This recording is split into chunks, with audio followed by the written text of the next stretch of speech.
And good evening, and welcome to the Prince Hall Think Tank, a monthly conversation amongst Prince Hall Freemasons where we discuss topics relative to craft masonry. My name is Brother Antonio Caffey, and I'm a very proud past master of St. Mark's Lodge No. 7, located in Columbus, Ohio, where Worshipful Brother Shamar Stone serves as Worshipful Master.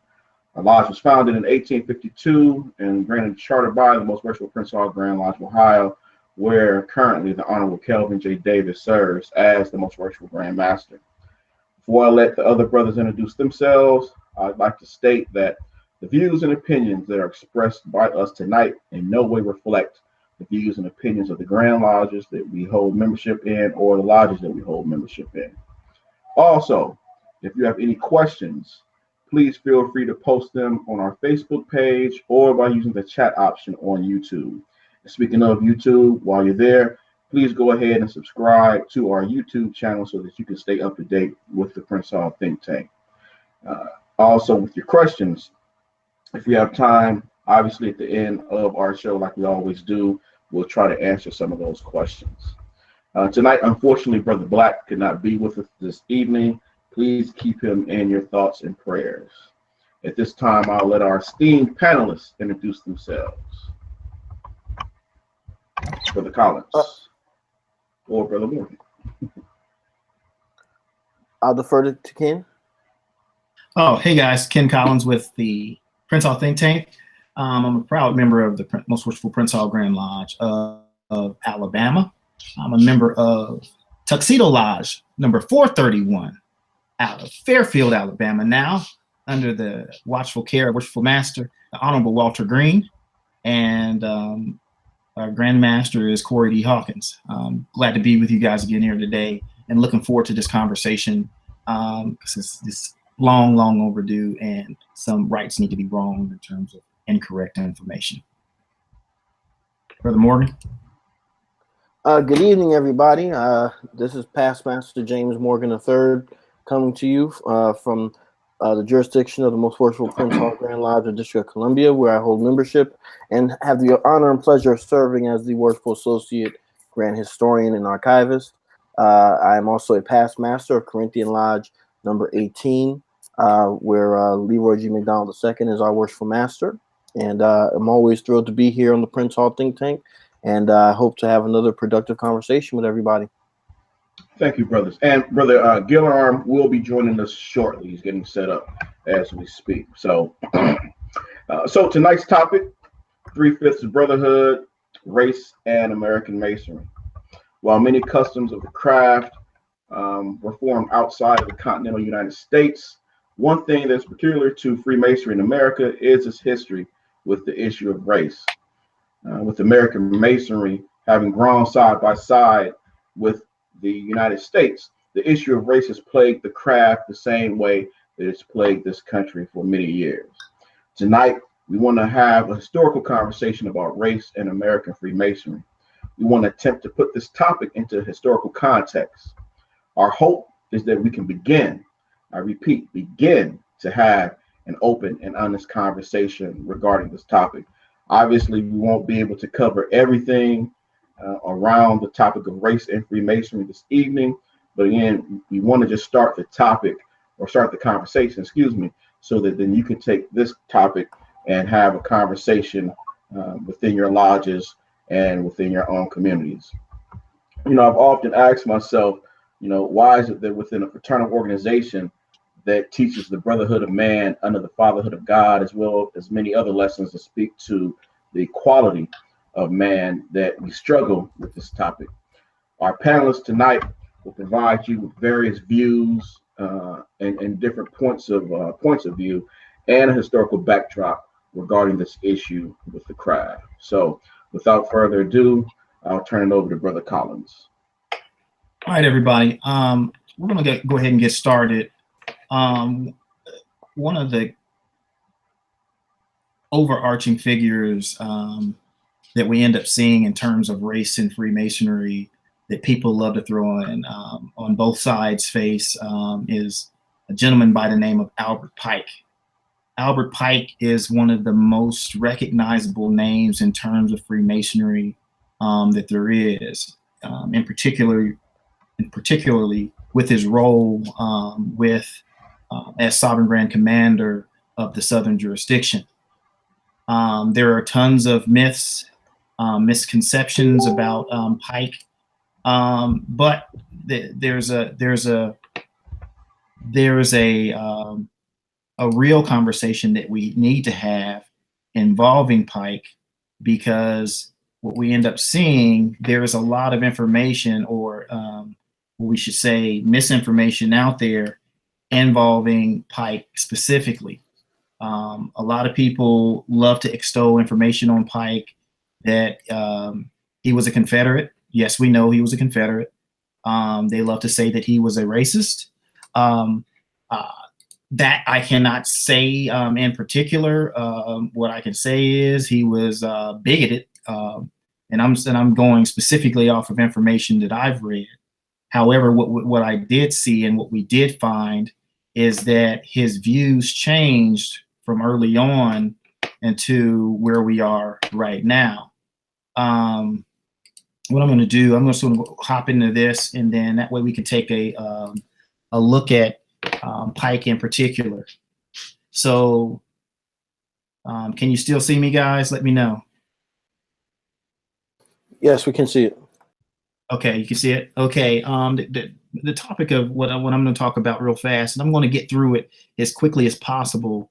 That way we can get on to some of the other conversations, and we can come back later on. The topic of today's show is 3/5 Brotherhood, Race in American Masonry. But my discussion is essentially over Albert Pike, truth versus misconceptions, and racist doctrine, and the evolution towards Freemasonry. Freemasonry is this concept of being universal, that universal brotherhood for man. So what we're going to look at with Pike, just a general overview of Pike. Pike was born in Boston, Massachusetts, the 29th of December. So he was born in what we consider where there was free land, there was free blacks up there. So he would have more than likely interacted with and seen free black men and women interacting socially, interacting in business. But he would also saw some slaves at the same time that were there during that time. Pike, in his early years, he excelled in classical literature, that is Latin and Greek, but he also gained a proclivity to and a firm grasp of Hebrew. Pike, unlike a lot of his counterparts up there, he ends up passing the entrance exam to Harvard University at the age of 16. The problem was he couldn't afford the tuition, so he never went. Pike, early on as a teen and a young man, finds his calling in writing, and that writing is what ends up putting him on the map in terms of where we know him as in Freemasonry. So 1831 rolls around, and we end up seeing Pike is heading down to Santa Fe to start to join exhibitions. So he's on his way over to the out west. He ends up stopping down near Nashville. He also makes a little drop over in St. Louis, Missouri, and then he makes his way out to Santa Fe and New Mexico, and which was Mexico territory at the time, and he ends up spending time out there. After that, he ends up heading back towards Arkansas, and he ends up arriving at Fort Smith, Arkansas.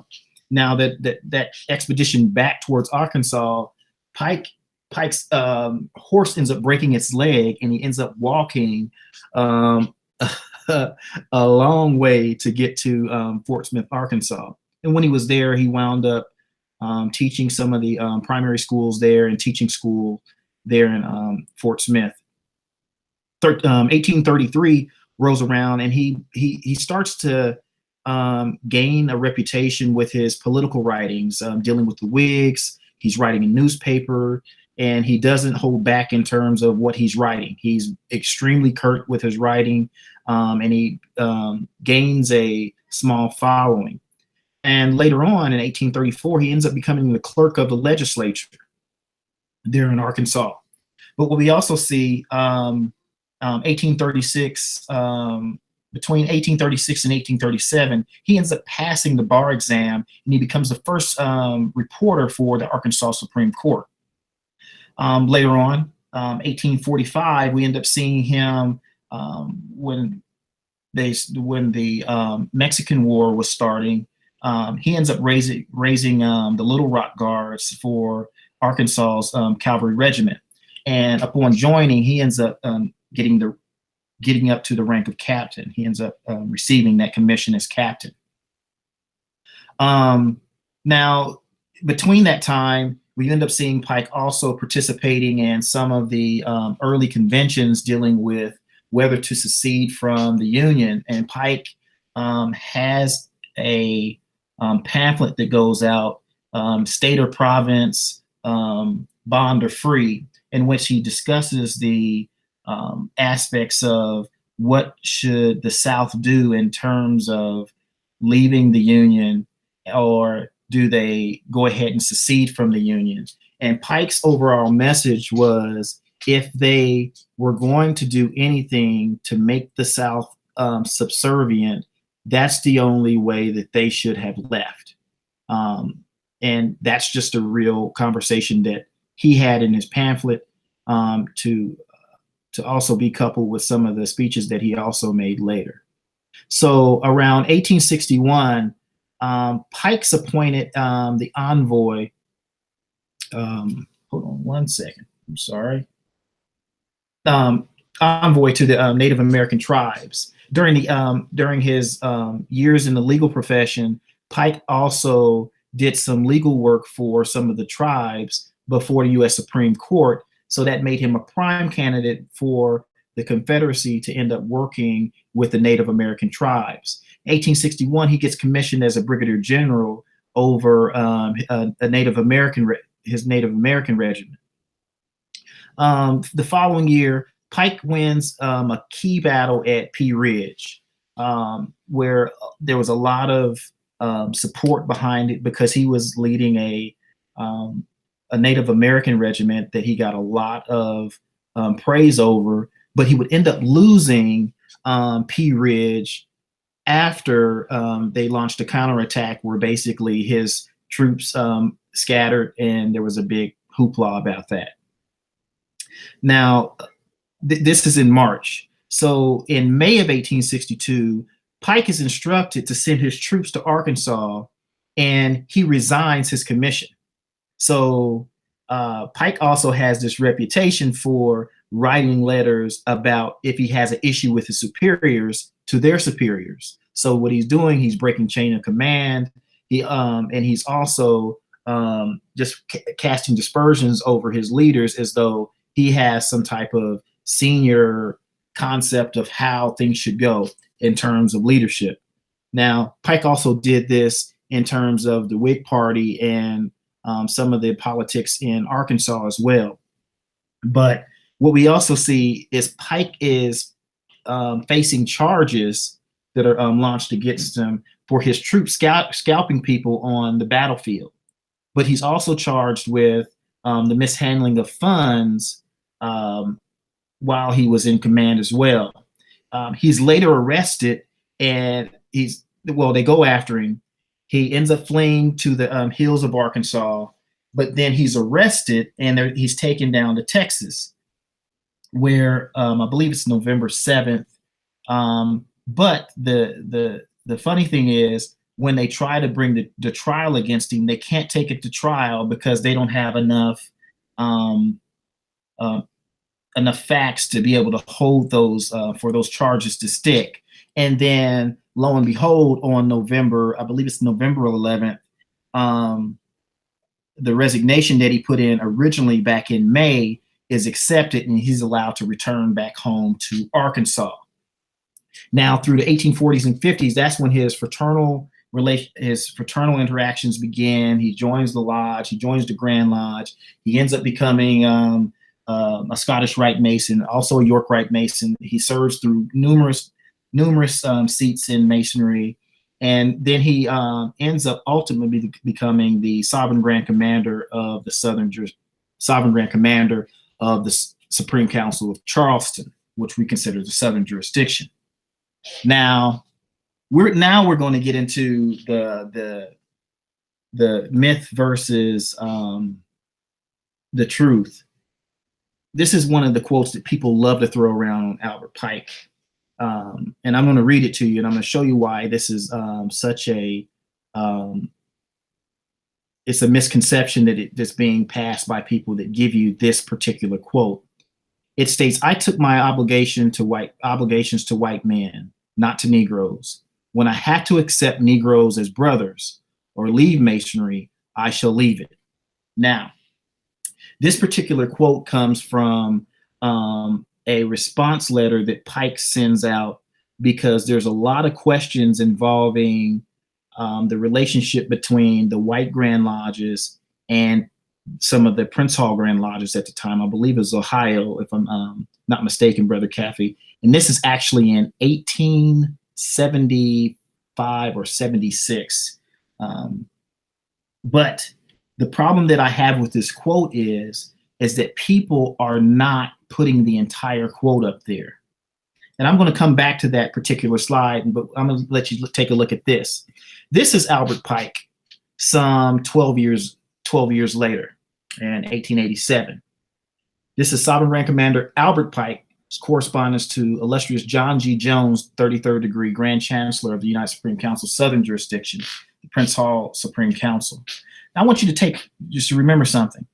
This is how he addresses John G. Jones. He addresses him as Brother John George Jones, 33rd degree, the Baron Augusto de Bulow, never was recognized or accepted by the Supreme Council of 33rd degree for the Southern jurisdiction of the United States as our representative from the Supreme Council of France, nor was he ever accredited by that Supreme Council as its grand representative near our Supreme Council of the Southern jurisdiction.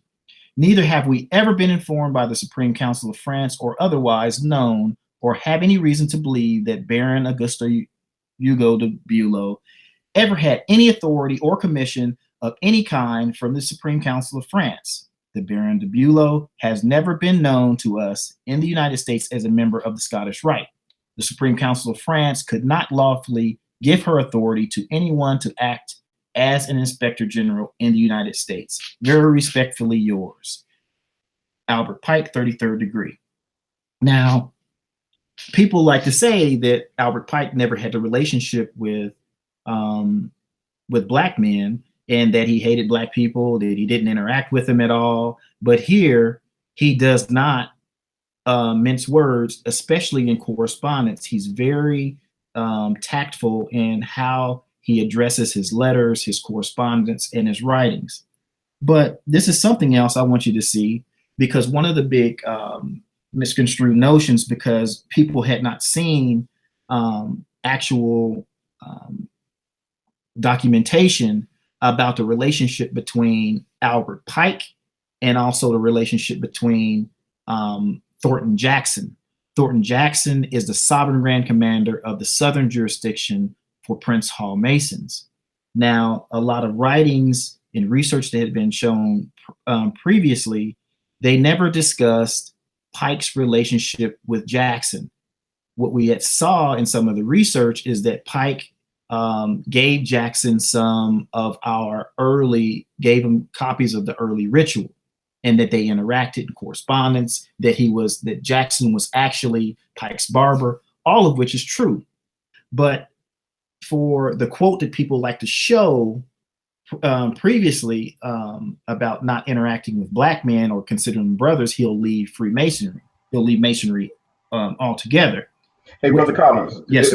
If I can step in right quick, I think the slides that you're showing, I don't think they're showing up on the screen. Oh, they're not? There you go. Okay. And so you didn't see any of the slides? No, we see the slides now. Oh, so you didn't see any of the slides prior? No, sir. Oh, I'm so sorry. I Okay. went back through them again. I apologize, everyone. So, I'm sorry. Let me go back. So, okay. So we had the introductory. these are some of the conversation that we had about Pike and his background. And this is particularly the quote that I talked about. I took my obligations to white men, not to Negroes. When I have to accept Negroes as brothers or leave Masonry, I shall leave it. That's directly from Albert Pike, some 10 years prior to the following letter that he ends up writing to John George Jones. Okay, but what I'm gonna do, I'm gonna jump to the letter that he wrote to Thornton Jackson. Please forgive the first copy of the letter because it, through the scan, it didn't scan straight. I got a little slant on it, and it's to Brother Thornton A. Jackson, Grand Commander.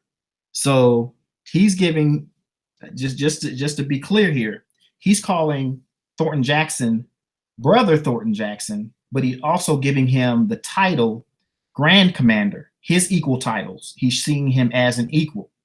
In reply to your letter on the second installment, asking me to give you the status of the so-called New Orleans French Council, I have to say that it was established by Jacques Fullhouse, aided by others who with him had been members of the old Supreme Council of Louisiana and who with him had resigned their offices and membership therein, he being its Grand Commander, sometime after which it surrendered to the Supreme Council at Charleston and ceased to exist. After the surrender, Fullhouse and his associates organized themselves into a body which called itself a Supreme Council for Louisiana. He and they claimed to thereby reestablish the old Supreme Council of Louisiana, which had put an end to its own existence. He was made a 33rd degree by the Grand Orient of France, which deprived him of his rights as a 33rd for establishing the council, which still exists in New Orleans. Neither he nor any of those who acted with him had any authority, and now claiming to be a Supreme Council for the sovereign and independent state of Louisiana, utterly illegitimate and irregular. I'll just finish this quote up. It is not recognized by any regular Supreme Council in the world. It is recognized by the Grand Orient of France, which has lost all claim to be regarded as a power of the ancient accepted Scottish Rite.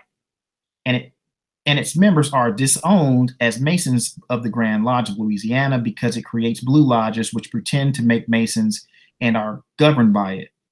None of its own members or the members of any lodge governed by it can visit any lodge of Master Masons of the obedience of any Grand Lodge of state or territory of the United States or any regular lodge or higher body of ancient accepted Scottish Rite in the world. Fraternally yours, signed Albert Pike, 33rd degree. Now, for people out there that love to throw it around that Albert Pike is just racist, Albert Pike hates black people, he doesn't want to interact with black people, et cetera, that right there shows that he's calling the Prince Hall Mason, that's Sovereign Grand Commander, who lives in the same city, who has another Supreme Council. He's calling him not only brother, but he's giving him equal footing with the same title. Now, this may have happened for political reasons, given the interaction with the Supreme Council of Louisiana, because it was a bulk of Creoles and mulattoes, to include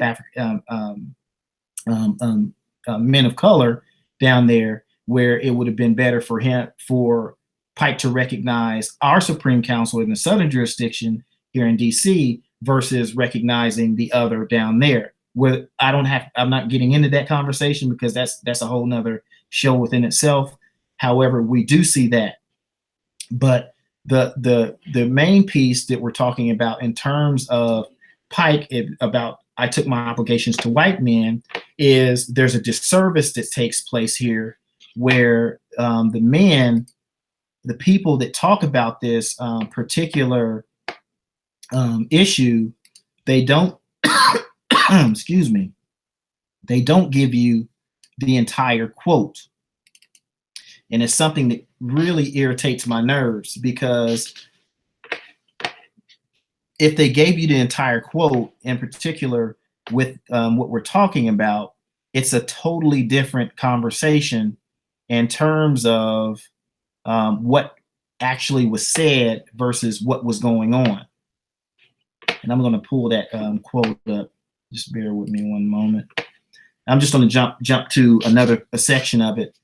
And it says, again, if the Negro lodges are not regular, they can easily get regularized. If our Grand Lodges won't recognize Negro lodges, they have the right to go elsewhere. The Grand Lodge can't say to 8 or more Black Masons, 8 or more Black Masons, Black or white, we will not give you a charter because you are Negroes or because you wish to work the Scottish Rite, and you shall not go elsewhere to get one. The latter is bosh.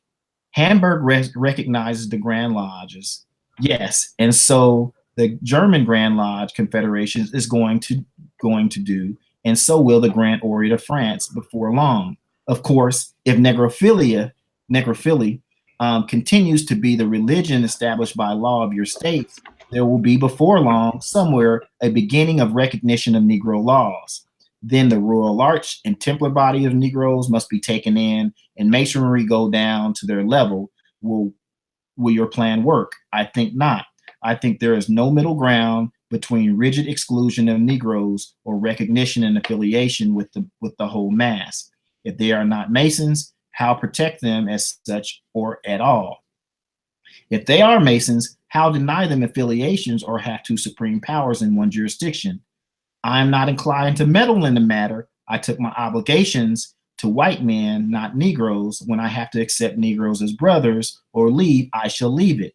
I am interested to keep the ancient accepted Scottish Rite uncontaminated in our country, at least by the leprosy of Negro association. Our Supreme Council can defend its jurisdiction, and it is the lawmaker.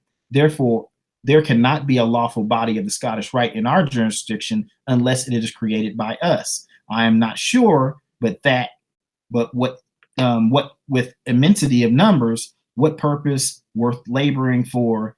General indifference to anything above mere routine, general indifferences to obligations, pitiful charity, large expenses, fuss, feathers, and fandango, big temples and large debts. Masonry is become a great helpless, inert mass that will someday, before long, topple over and go under. If you wish it should, I think you can hasten the catastrophe by urging a protectorate of the Negroes. Better let the thing drift. Après nous de la luge. Truly yours, Albert Pike. So this is actually what he said in advance. So that's where we actually are with Albert Pike in the conversation. So Pike actually opens up that conversation in a way that people that say they know what they're talking about, they really don't know exactly it is what they're talking about, because that conversation and what Pike was talking about isn't what he was really saying. They just take that one section and they don't look at everything else, because in the very beginning, he ends up saying that Prince Hall Masonry is just as regular as any other Grand Lodge. Other Grand Lodges recognize them, and what you're going to end up doing is opening yourself up to seeing clandestine Masonry run rampant in your various states. But he also identified something, and that's the concept of separate but equal, where let them have their Masonry, let us have our Masonry. We don't have to interact. But if we do have to interact, I'll just leave Masonry.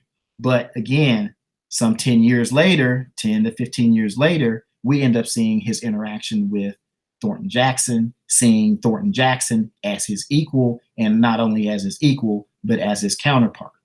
So that's all I have for there. The last slide that I had, and I'm gonna hop on just to take a quick look at that one really fast. Take a look at this last slide. And this is where I talk about the evolution of how Masonry is supposed to be this universal fraternity, and where it starts off, we end up seeing this has happened. This is actually 1876 in Alabama. It says, although it is usually said that Masonry is universal and that in every clime Masons are to be found, yet it is only universal insofar as the Caucasian race has carried it into every quarter of the globe. And if that race has sometimes admitted Negroes and others of inferior races, it has been done in violation of the origin and fundamental laws of the fraternity. This is in the writings of the Grand Lodge of Alabama, respecting Prince Hall Freemasonry and the concept of recognition of Prince Hall Grand Lodges, but also bringing men of color actually into the Grand Lodge of Ohio. And this was in particular Alabama's view on it, and this is what they didn't like. This is actually taken out of the Grand Lodge of Washington's Grand Lodge proceedings, and this was the section in their CCFC, the CCFC report coming from the state of Alabama. Now, when I talk about that evolution, the Grand Lodge of Alabama now and the Prince Hall Grand Lodge of Alabama just this year recognize each other. So the way that things were then versus the way that time has changed, and again, we're just in the fledgling stages of it, that the fraternity does get better over time.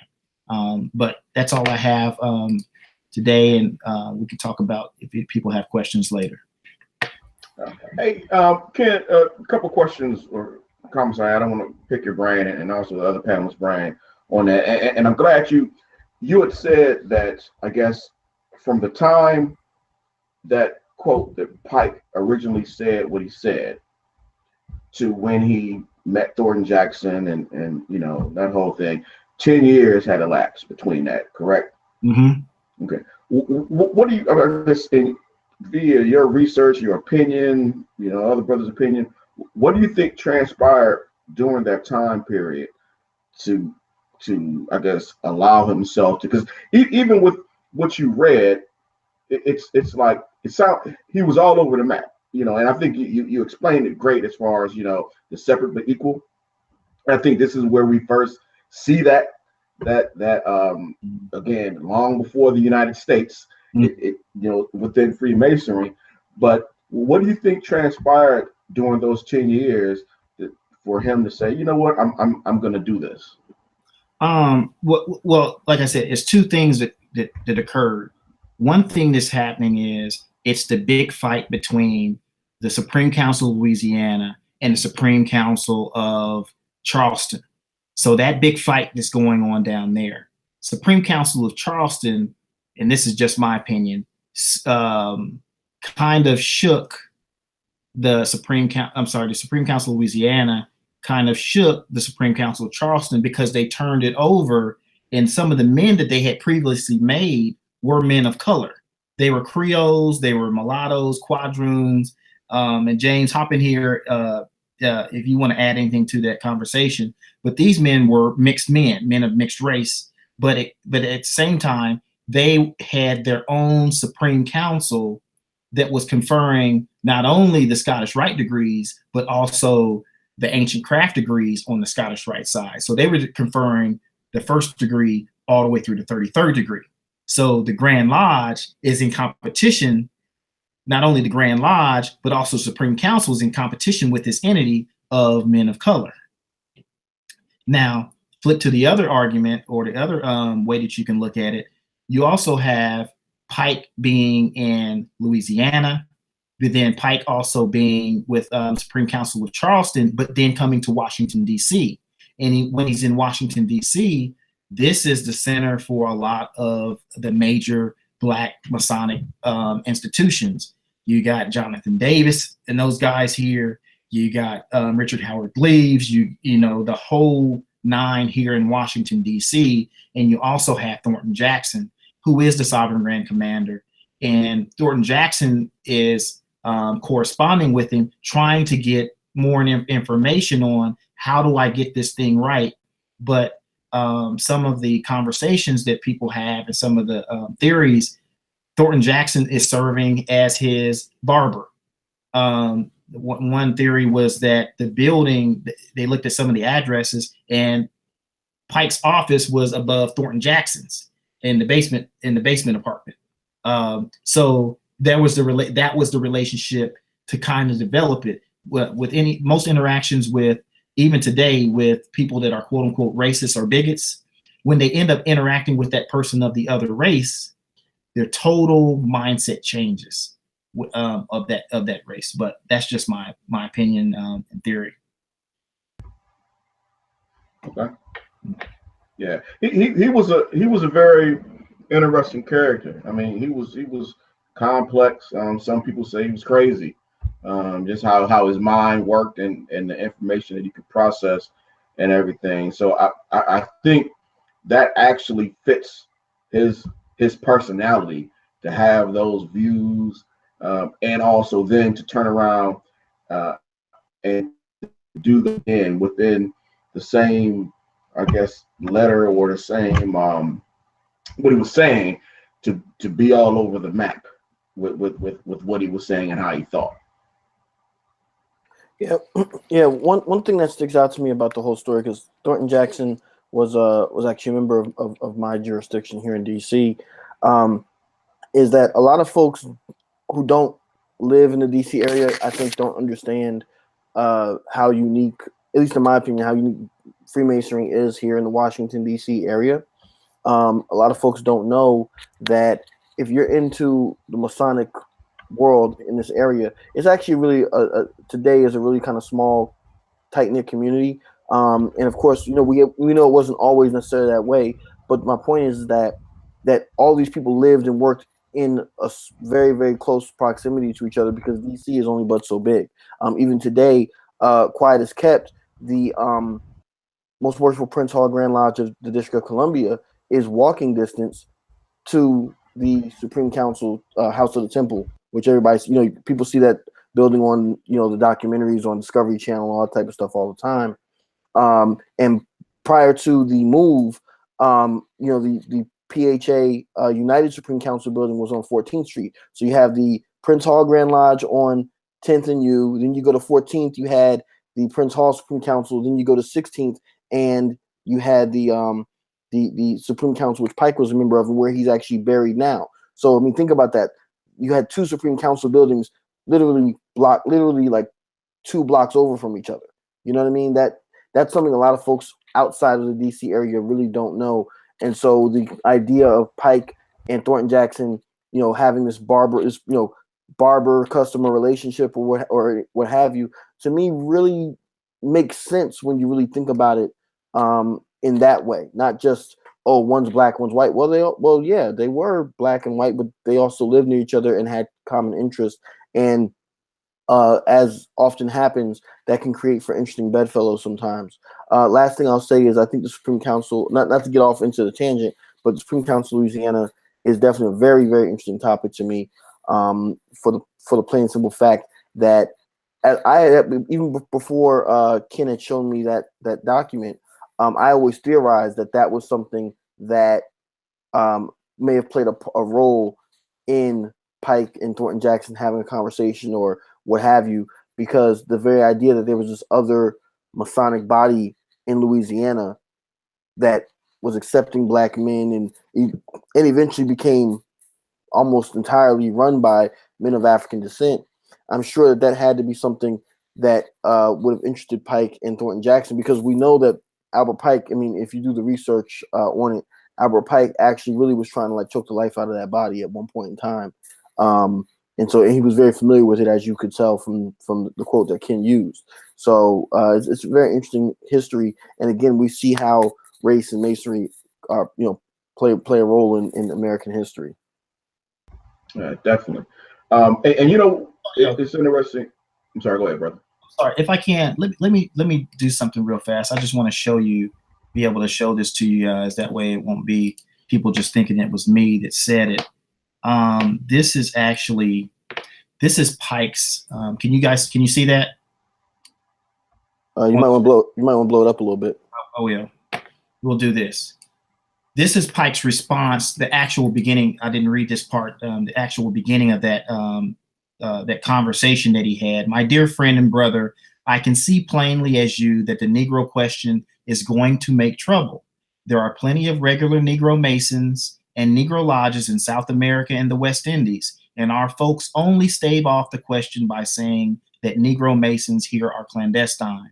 Prince Hall Lodge was as regular a lodge as any lodge created by competent authority and had a perfect right, as other lodges in Europe did, to establish other lodges, making itself a mother lodge. So that there in itself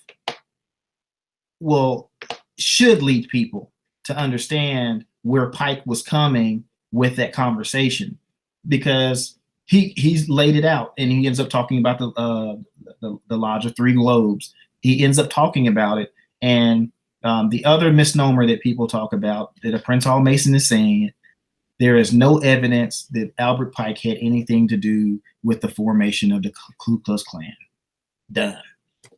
I'm finished, brother Kathy. Thank you, good brother. Yeah, that's with the Klan. That you can almost do a whole show with Pike and the Klan as well. So with this, you have again, as I stated earlier, you're dealing with the issue of race and American Freemasonry for a number of years, and with that, different viewpoints come into play.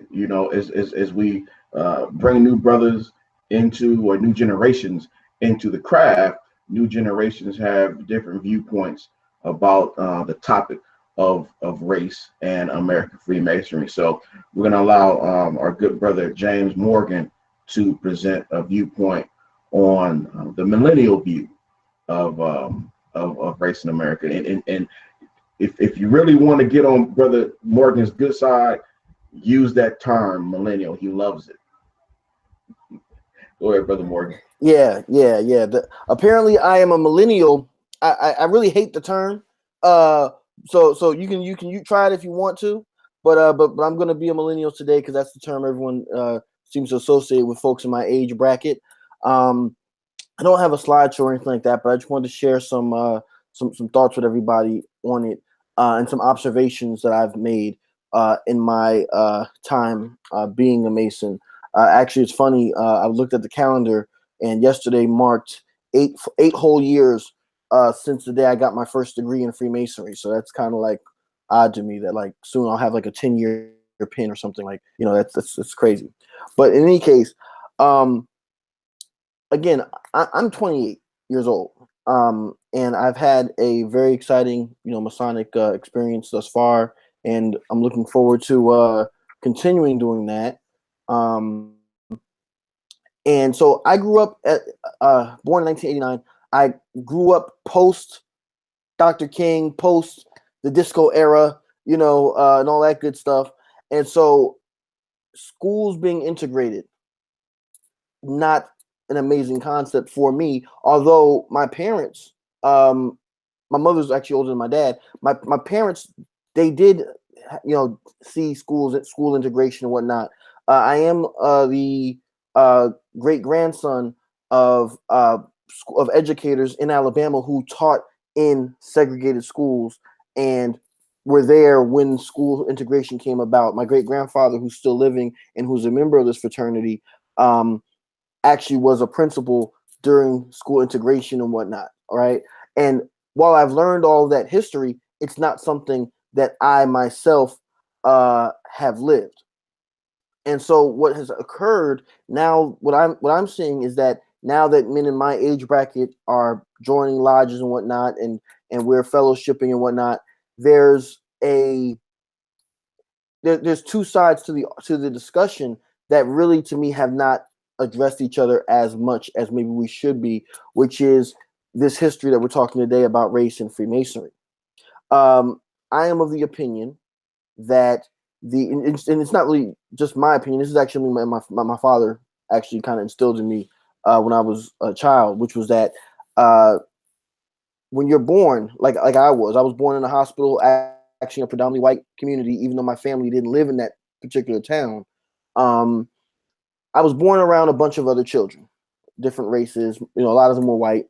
And my dad told me, he said, just because over time my skin would get darker, we didn't have necessarily the money that those other people may have had who lived in that actual town where I was born, that life would be a little bit different for me than it was for some of the other children who were in that same maternity ward that I was in. And that's not something that I think anybody who's paying attention to the politics of race in America would debate, especially other Black men.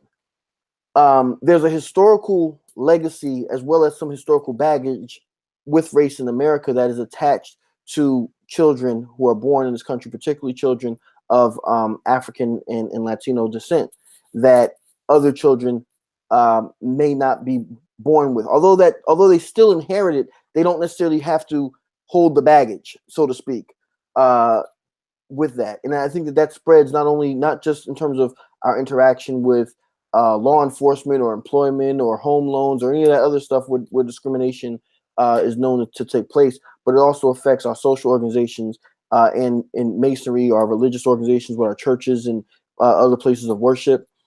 And so what has occurred is that just as the Kerner Convention said back in the 1960s about how there were two Americas, one white and one black. Well, we know that there have historically been two Masonries, one white and one black.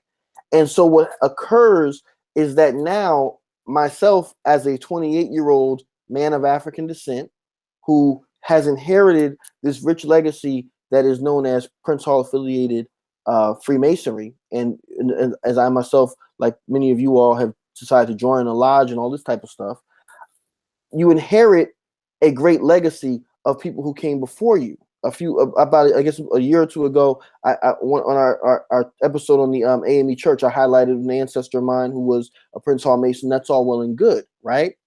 But what has happened now, or and I'm saying what I've experienced, is that all of that history, a lot of which we've covered here on the Prince Hall Think Tank, a lot of my peers who may not be of the same ethnic group which I am a part of don't seem to understand why the separation. Why do you guys have Prince Hall and why are we over here? And granted, in certain places that I have been, I have seen lodges that were not PHA, but had a significant amount of men of African descent, whether they were from America or immigrants or what have you, as well as people of other races, Asian descent, Latino, et cetera, right? So why do you have your own grand lodges and this, that, and the third, and blah, blah, blah, blah, blah, right? The very idea that has to be questioned is kind of, to me, is absurd. Not absurd that people ask the question, but absurd that we have found ourselves in this situation in America. And I don't think that it's something that anybody who's necessarily living today is at fault for, but it's something that I, as a Mason who's classified as a millennial, am confronted with on a somewhat regular basis. Every now and then, maybe about 2 or 3 times a year, somebody will confront me on that, and it puts me in an awkward position. Why do I say that? It puts me in an awkward position because on the one hand, I have to say, well, if you go back in time to my father, grandfather, great-grandfather, et cetera, all of those decades and generations of people who had an interest in Freemasonry or other similar types of organizations had no choice but to organize among themselves and to set up lodges and grand lodges and HBCUs, which we highlighted that on an episode previously as well, or other organizations for people of African descent because they had no choice.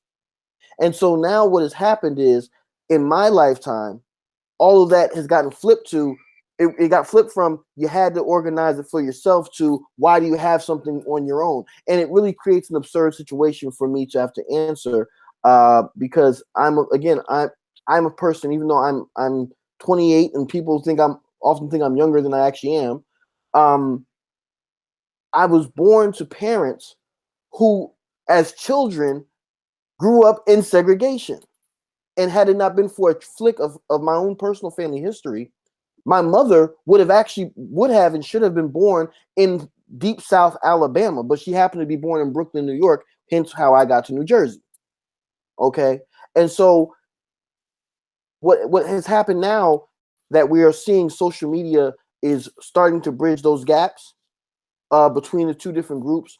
And that's one of the reasons why I personally have made it a mission of mine in my Masonic walk, whether it's the Prince Hall Think Tank or things that I write about or what have you, to educate not only my fellow Prince Hall affiliated brothers and sisters, but other members of the Masonic family here in this country, as well as outside the country, what have you, that to understand our story from our perspective. And when you understand our story from our perspective, and you start at the beginning and work your way up, I'm of the opinion that it's much easier to understand a person's story when you understand how their day is gone, day to day to day to day to day. Dr. John Henrik Clarke once stated that the thing about African Americans, I'm kind of paraphrasing, he said that the way that the European descent leaders of this country set up the racial hierarchy was that we either had to organize things and create things ourselves, or we had to do without it completely if it was not worth our time, because we had been stripped of so much of what we would call civil society due to the laws that were on the books in this country in which we live, called the United States of America today. And so my message really to other Masons in my peer group specifically, and specifically those who are not PHA or not of African descent, is don't just look at Prince Hall Masonry as in a snapshot of that moment when you happen to meet a Prince Hall Mason, or you may have purchased one book or what have you. Don't look at it in a snapshot of just this one moment. Just like with, not to get too political, but I always have to remind people about this. When you look at other social movements in African America, that's not just a snapshot. Just because you see a protest march or something like that on TV or whatever, that's not just one isolated incident, but it's because of the legacy of racial animosity that has occurred in this country, is why you end up seeing the responses that you may see from the Black community. And it's the same thing, I think, in Prince Hall Freemasonry. One of the things that I noticed is this idea that I had a brother in California say this to me, that he didn't understand why we had Prince Hall Masonry. He actually said, why don't y'all just give it up? Why don't we just come together and merge and this, that, and third? And I said, well, you can say that, but then you have to realize, when you look at the demographics, that there's a significant amount of us who live in the Deep South in states that still do not have mutual recognition. I mean, Alabama, as we just heard, Alabama just enacted this mutual recognition earlier this year, and we have our own Brother Collins partially to thank for that. That happened this year. What about the other states, right? And so when I hear these things, it reminds me, I say, well, okay, I hear where you're coming from, but you also have to remember the fact that in many, I'm saying this exactly as it was said to me by my own great grandfather, who again is a member of the Prince Hall Masonic order, was that when he was younger, the White Lodge that happened to be in the town where he lives, they knew that's where the Klan hung out. And so if he knew that, and he passed that on to my grandfather, et cetera, and assuming he's telling the truth, if those people were there and they were a member of that lodge and they had sons and sons, how do you skip over that history? I'm not saying that you need to be anchored by it or handcuffed by it, but I'm saying you can't skip over it and expect people to just, walk blindly into a situation. No, you have to deal with it. And I challenge our Masonic leaders on the Prince Hall side, as well as on the other side of the fence here in this country, to really sit down and have those tough conversations, because oftentimes they need to be had. And as a member of the new generation, so to speak, it's my hope that we can also be that change agent. We've grown up together a lot of times, more than those who are older than us.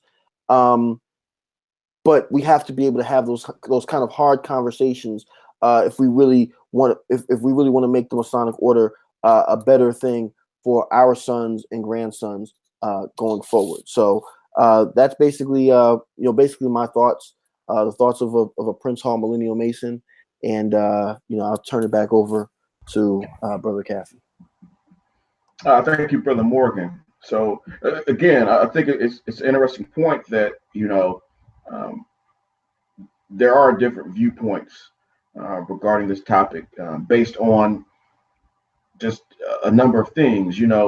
We all, as Freemasons, we come into the craft. We come in generally the same way in regards to the ritualistic work and the things that we're taught, but we don't give up our viewpoint and our outlook on things. We bring that with us. Sometimes it's shaped by what we after we've been taught certain things within the craft, and sometimes it's hard to get past certain things. And I think with this topic, it's the same thing.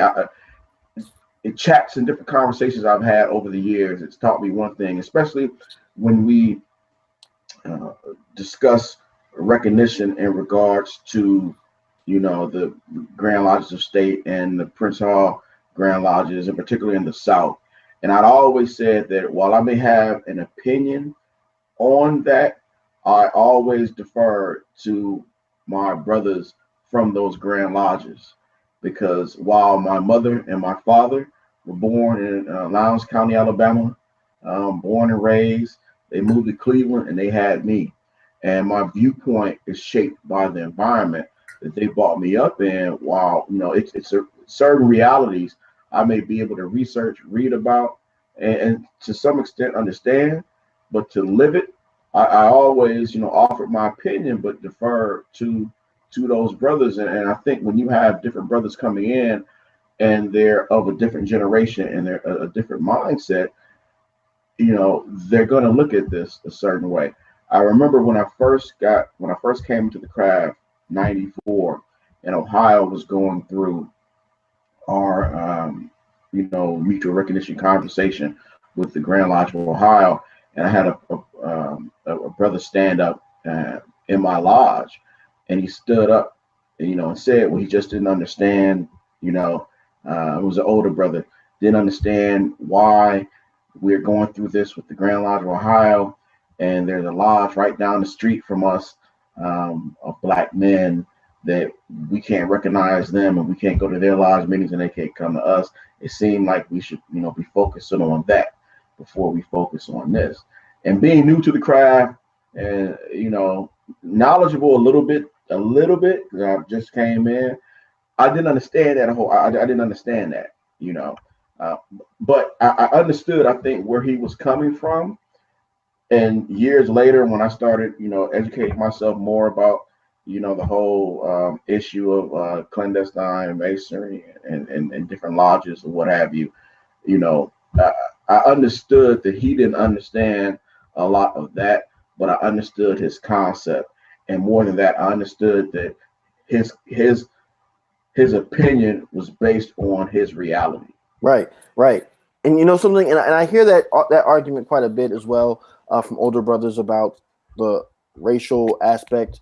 We're all Black, we should be together versus, and I don't really go off into that. We can have a conversation. I think we kind of maybe touched on it on a previous episode, but my point is, you're right, that people are shaped by their reality, right? And so if you look at the age demographics of a lot of our brothers who are alive today, a lot of them, it's starting to kind of look like me a little bit, but a lot of them are not in my age bracket, right? So you're talking about people today who grew up in, and I'll be honest with you, even in my jurisdiction, I think probably our current Grandmaster here in DC, based on his age, he's probably the first one that kind of grew up and working with whites and after like the civil rights, after that whole period, right? But prior to him, I mean, I don't know if professionally or definitely not Masonically, there was never a need for our leadership, whether it's here in DC or elsewhere, to really interact or whatnot with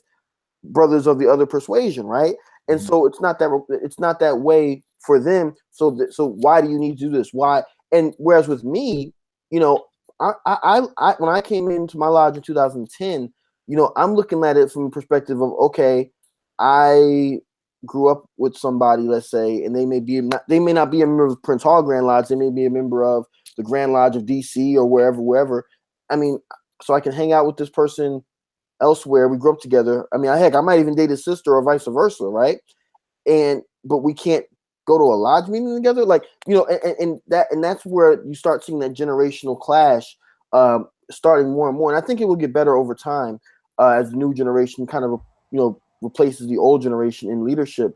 But my message, particularly to the older brothers, is don't punish the younger ones for things that we had nothing to do with. And on the flip side, I would say to those of us who may be a little younger is to have at least a little bit of compassion and understanding to the older generations. It's not just, and I'm not just talking about Black Masons. I'm talking about white as well. You know, have an open ear and an open dialogue across generations and across the color line as well, about how we can make Freemasonry better. And it's not, and it's not, it shouldn't always necessarily be a I'm right, you're wrong, or I'm good, you're evil type of thing. But at least have the open discussion and dialogue. I mean, you know, I've met, I'm thinking of one brother in particular who's Caucasian, and he told me that growing up in his era, he's significantly older than I am. Growing up in his era in Missouri, it was never a thought about segregation and what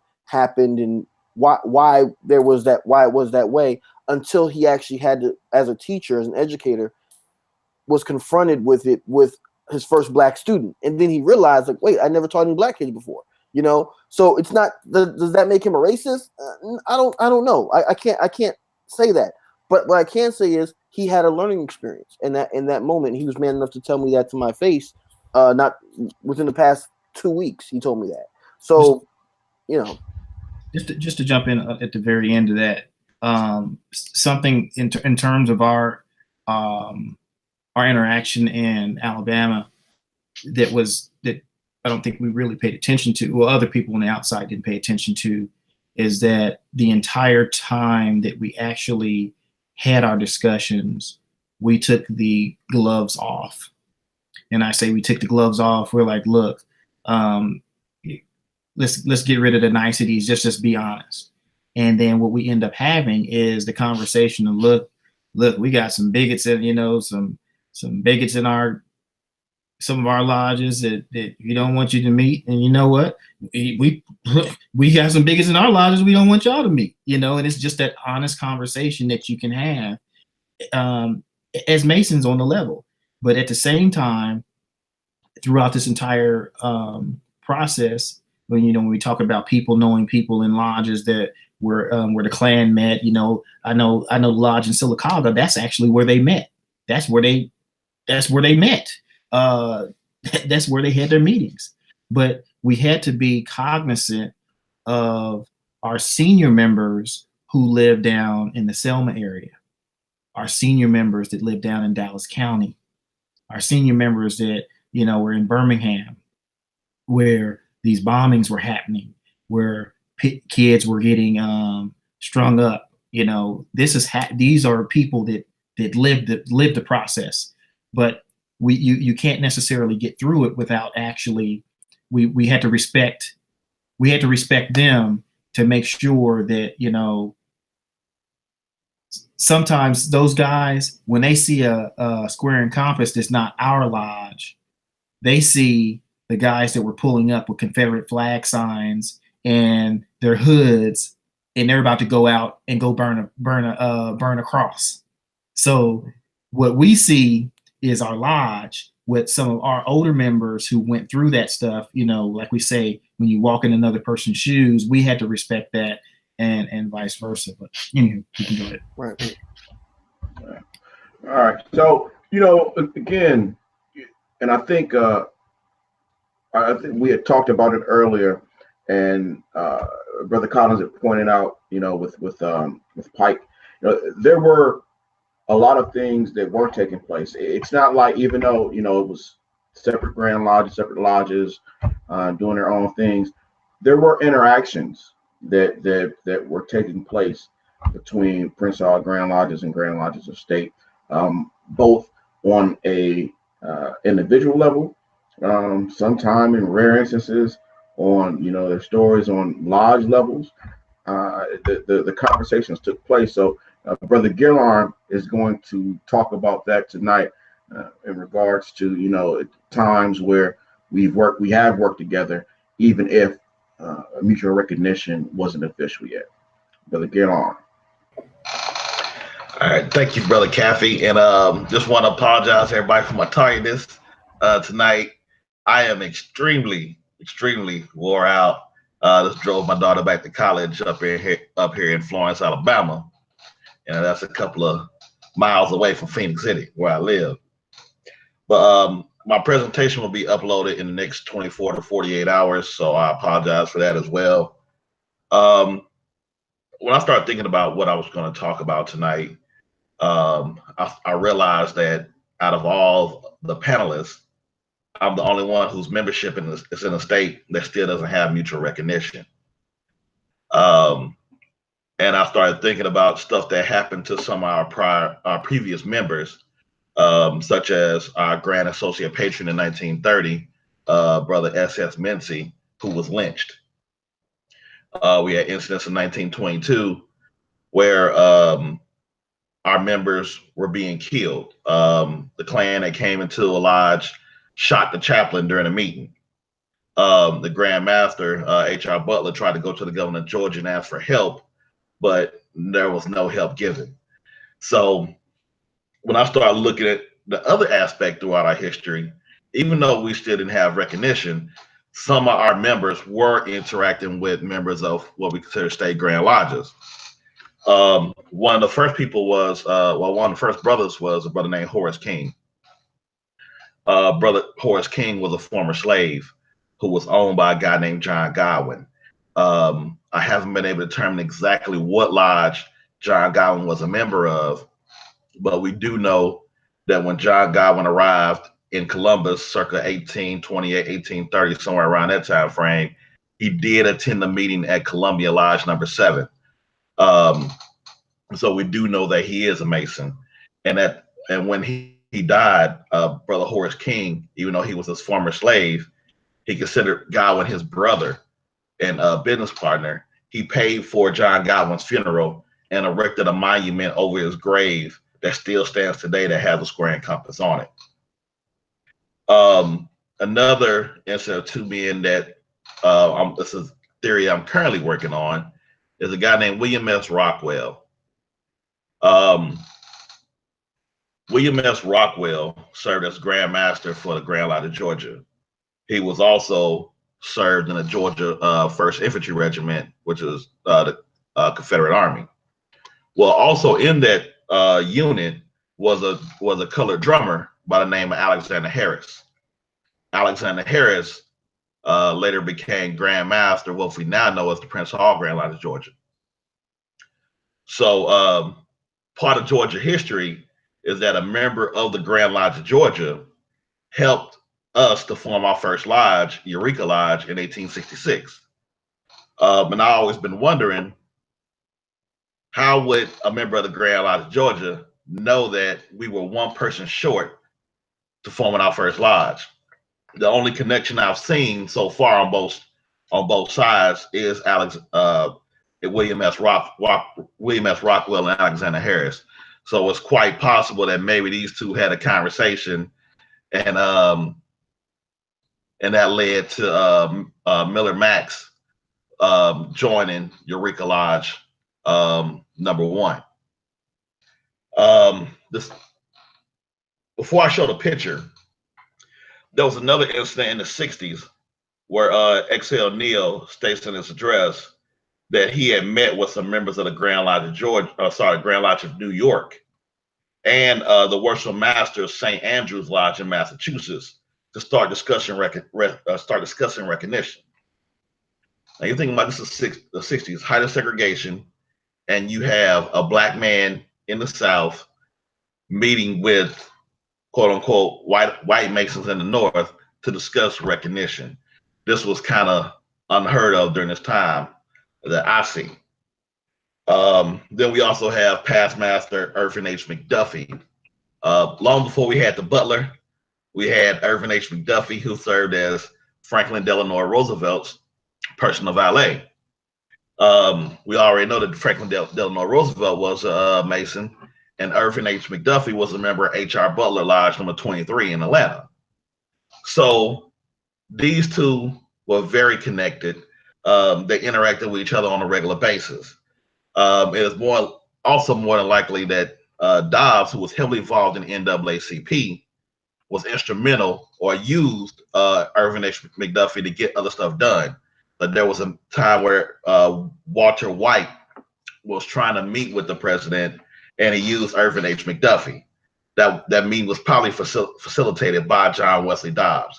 He had a hand in some of everything, which brings me to the last point, which is this picture.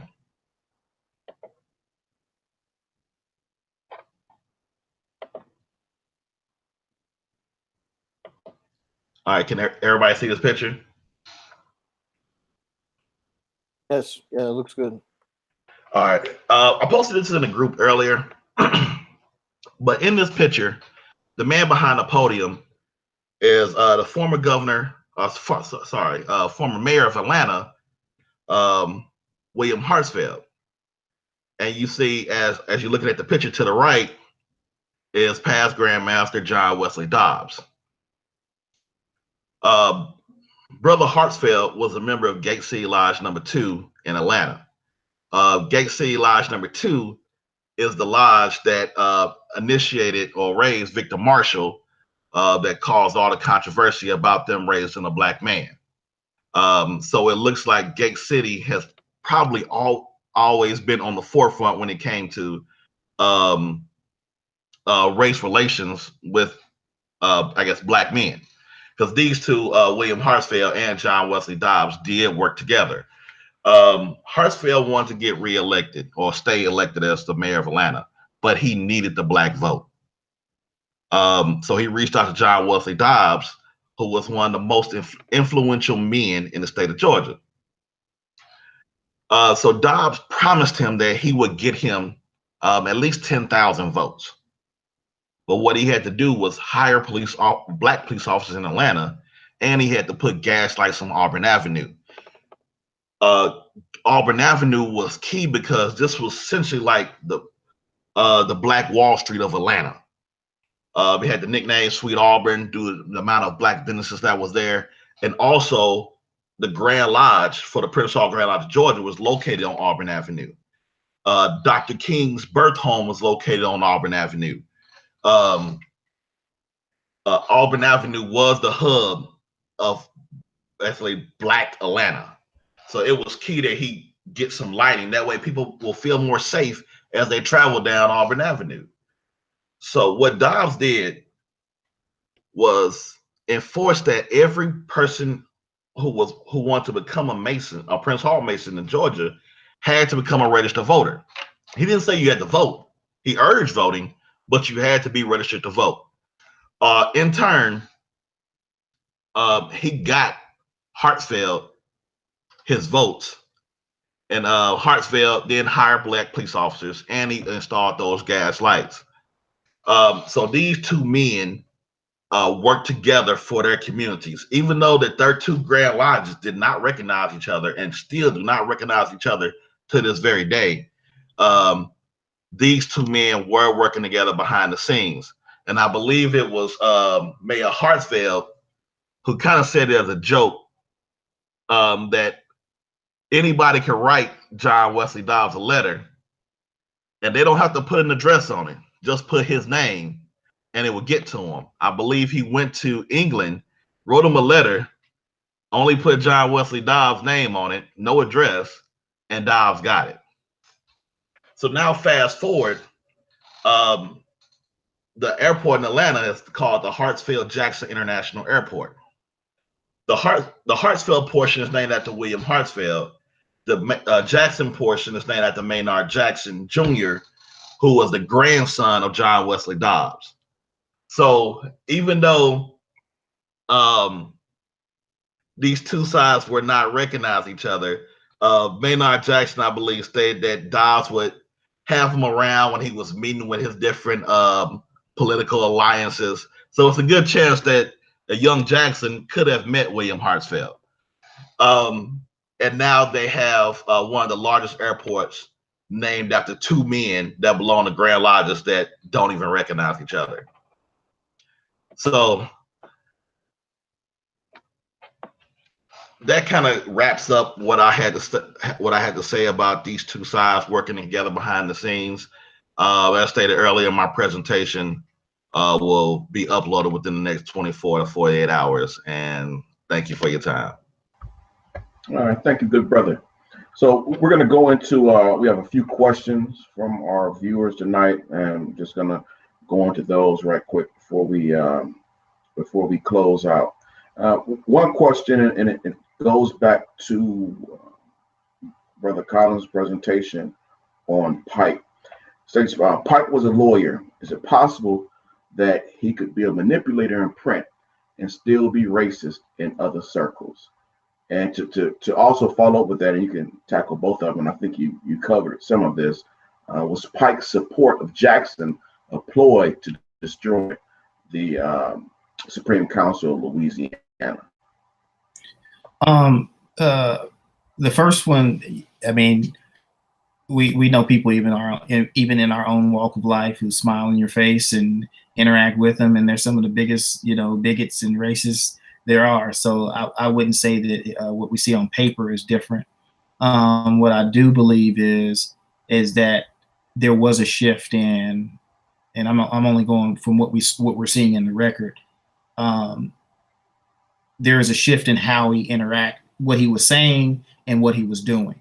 So early on he said XYZ, but later on we saw him doing XYZ. And when a lot of the forums we end up being on, and people say that, well, I don't believe that Pike really gave them a copy of the rituals, et cetera, et cetera. I don't believe it. Again, we have the correspondence, but I also have in my own possession the actual Pike rituals. Brother Morgan's also seen them, and I believe Davis seen them as well. So we actually have, I literally physically have those in our possession. So with that, one correction, Ken. You had them. I actually broke in, and those have been absconded with. They're in a secure location, but they are still in a secure location.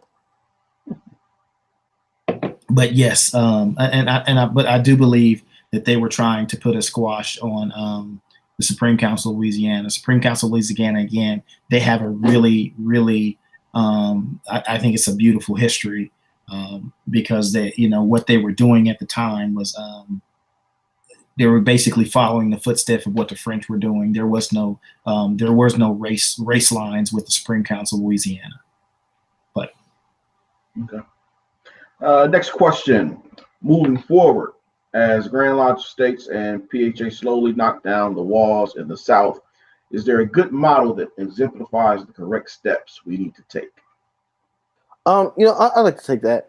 I don't know if there's necessarily one specific way of doing things. In that regard, I'm my jurisdiction's chairman of our recognition committee now, which kind of works in tandem with the CCFC. We've kind of changed things, how we do things like that here in DC. But my point in bringing that up is that in taking on this new position, I have read almost just about every document that we still have on file regarding recognition, and I paid particular attention to when my Grand Lodge did mutual recognition with the United Grand Lodge of England as well as with the Grand Lodge of DC, and those those situations followed a particular pattern given our specific circumstances where we are here in Washington, D.C., and things may be different where you are. If you're not here, the relationships may be different. The politics, the history may be different.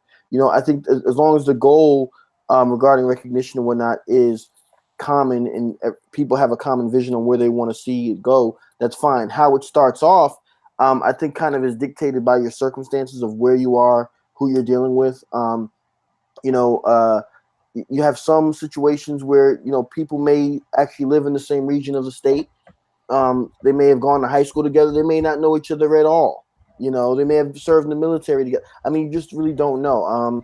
And it's not just intrastate or intra-jurisdiction, but also thinking about recognition in other parts of the country, right?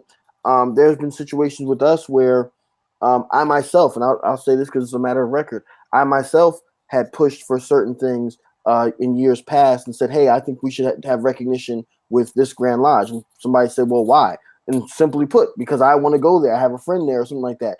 And kind of pushing the envelope while still being respectful of what the actual process was for my jurisdiction. There's been other situations I'm aware of where Grand Masters have met kind of on common ground in a jurisdiction where they both have recognition with and what have you. And they say, hey, we don't recognize each other. Why not? We need to work that out. Let's do that. When I first became a Mason here in DC, we did not have mutual recognition between DC Prince Hall and the Grand Lodge of Maryland, the Grand Lodge of Virginia, Prince Hall. It was all, everybody was, you had to stay in your state, right? And to some of us, myself included, that didn't make sense. I could go to the Grand Lodge of California at that time, but I couldn't go to the Grand Lodge of Maryland, and I live in Maryland. Like, that didn't make sense. Thankfully, we worked that out. But part of the reason why was because all the right people happened to be at the same event, and it worked out. Now we all share mutual fraternal relations here. So I don't think there's one particular one way, but it's just a matter of following whatever the process is in your jurisdiction, and hopefully the stars line up, and also holding your leadership and yourself accountable. If that's what your goal is, hold yourself as well as your leadership accountable and say, hey, this is what we want. We need to make this happen. And that goes not just for Prince Hall affiliated brothers, but also brothers on the other side of the fence. Hold your leaders accountable. Well, thank you, brother. And our last question for the evening, I think it's an interesting one. It's directed at Ken, but I think we other brothers can chime in. He said, not judging, but how do you reconcile that in Georgia, if you see a mainstream lodge, you may recognize the square and compass, but you see the cars, you will see the stars and bars. Which signs will you recognize?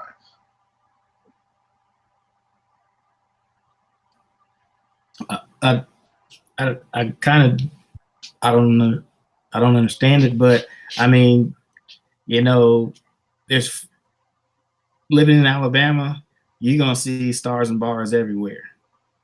That's just the reality of it. I grew up in Indiana, and stars and bars at my high school, and these folks ain't have nothing to do with the Confederate flag. Down south, you don't see it. I see the brothers for who they are. I mean, I know what do you call them? Confederate reenactors, and that's just what it is. You just deal with it. Again, it's on the personal level.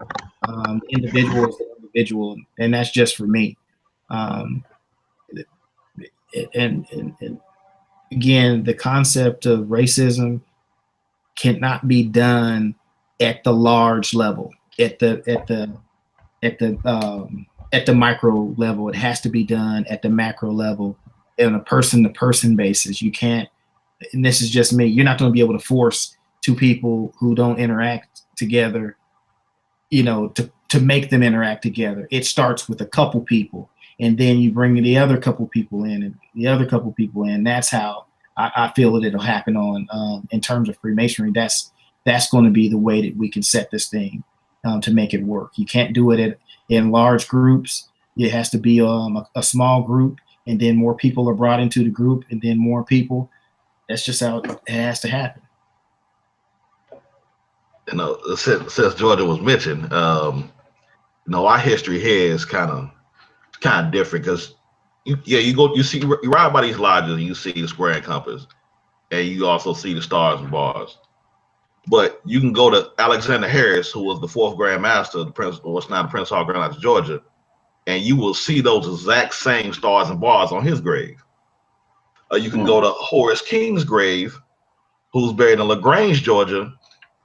He's buried right outside the Confederate cemetery with the Southern Cross of Honor at his grave as well. He was a member of Bradwell Lodge number 4 / Lewis Hayes number 6 in Columbus. So we did have members of our Grand Lodge that were also served the Confederacy as well. So our history here is kind of intertwined. But I understand what he was getting at by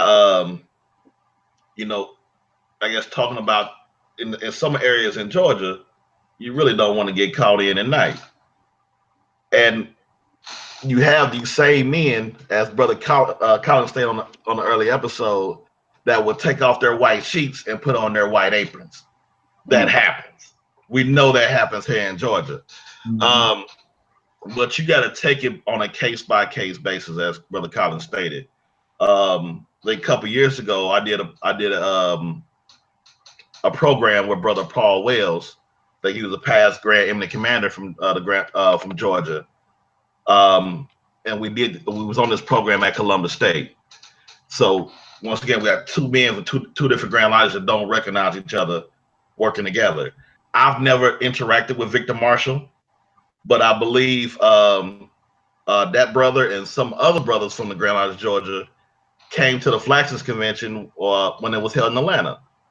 So there is some interaction between the two sides in Georgia. And you see from Facebook, there are different members from the Grand Lodge of Georgia that are looking forward to this recognition as well. So, I mean, it's the easy thing to do is to be pissed off about everything that's happened in the past. But the harder thing to do is try to move forward, and so both sides can continue to so both sides can recognize each other in the South. And that's my comments. Absolutely. Yeah. Thank you. And and before we go to closing comments, and just on that too, it was interesting because we were having this conversation, or part of the conversation, before we came on live tonight, and I made the statement that there are certain lodges, even though we have mutual recognition in Ohio, there are certain. I mean, we're up north. There are certain lodges in certain areas in Ohio that I just wouldn't probably want to visit that lodge because of where it's at. And then it dawned on me that I could literally think that there are probably some brothers that belong to the Grand Lodge of Ohio that probably would say the same thing based on where my lodge is located at. My lodge isn't located in the suburbs. It's in the hood. Now it feels natural to me because it's where it feels like home, because the community looks just like the community I grew up in, and I'm very comfortable in going there. So it really just dawned on me, like, I'm wondering, is it that same feeling, and how do we continue to break that down? Just because your Grand Lodge has mutual recognition, that doesn't mean everything is over and done with. It's a continual process, because as you know, a lot of our Grand Lodges, we have mutual recognition, but no one still visits each other's lodges because those walls are up now, or still up, excuse me. So it's something that we're going to continue to work on, and hopefully we can get at. But right. And you know what, too, if I could just jump in on that real quick. I think that part of the thing, and I've always said this, is you have to know people, right? And it's not just a ceremony. I honestly, I'm not, even though I'm a Mason, ironically, I'm not very big on ceremonial stuff. Like, I've seen instances where like lodges will do like, hey, this is our annual visit to the White Lodge, or this is our annual visit to the Black Lodge. And they all come in and everybody's stiff, and you got the white brothers here and you have the Black brothers on the other side, and they're visiting, and somebody comes up and says a speech, they go downstairs, they eat, nobody talks to each other, they leave. I don't work that way. Honestly, I'm very friendly. At least I try to be. I'm very sociable. When I see things like that, I'm like, don't just do it to say you did it. Do it because you really care. I was fortunate not in the Blue Lodge side of things, but when I was presiding over my consistory for the Scottish Rite this past year, my consistory was selected to host the first consistory visit here in DC. We have recognition in the Scottish Rite, which again, recognition on the other upper bodies of Masonry. That's a whole nother discussion.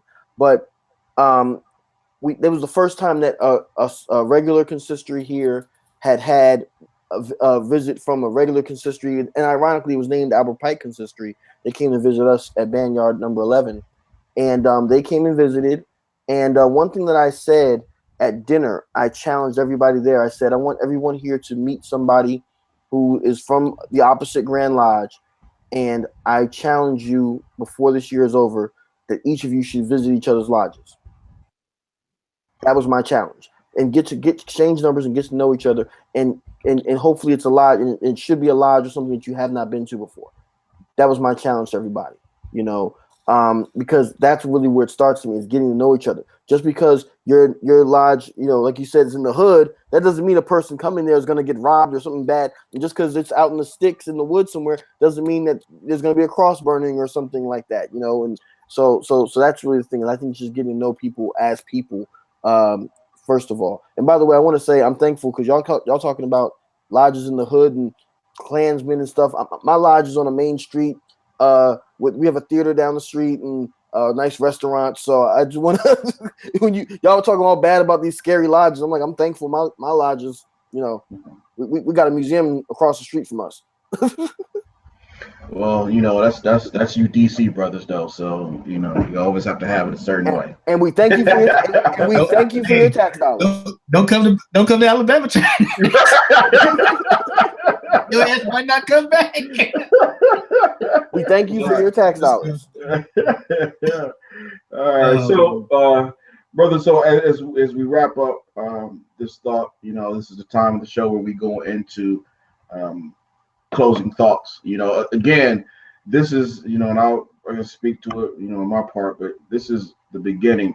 We could stay on this topic and do this show for another 2-3 hours, but we have to look out for our good brother Gillarm, who's tired, who's been ripping and running up, taking his baby back to college. We have to give that good brother time to get his rest. So speaking of brother Gillarm, if you want to start us off with closing thoughts, good brother. All right. Definitely enjoyed the show as usual. Since I didn't get to do it in the beginning, definitely want to give a shout out to the Worship Master Cornelius Wilson, Worship Master Mount Piscalage number 53 in Columbus, and our Grand Master, Most Worshipful Bruce A. James, so 17th Grand Master for the Most Worshipful Prince Hall Grand Lodge of Georgia. As usual, I'm all over the place. Just want to thank everybody for your support about everything that I have going on.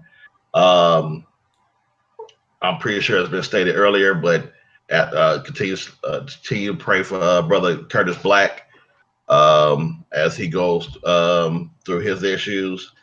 And in other news, this is very serious. So I wrote out a speech, but I'm not going to go into the speech tonight, but I want to thank Brother Carlton Smith, Brother Johnny Simpson, I think Brother David, even from Colorado. I don't want to butcher your last name, but you know who you are. For all your hateful comments toward the New York Knicks. I think I definitely want to thank you all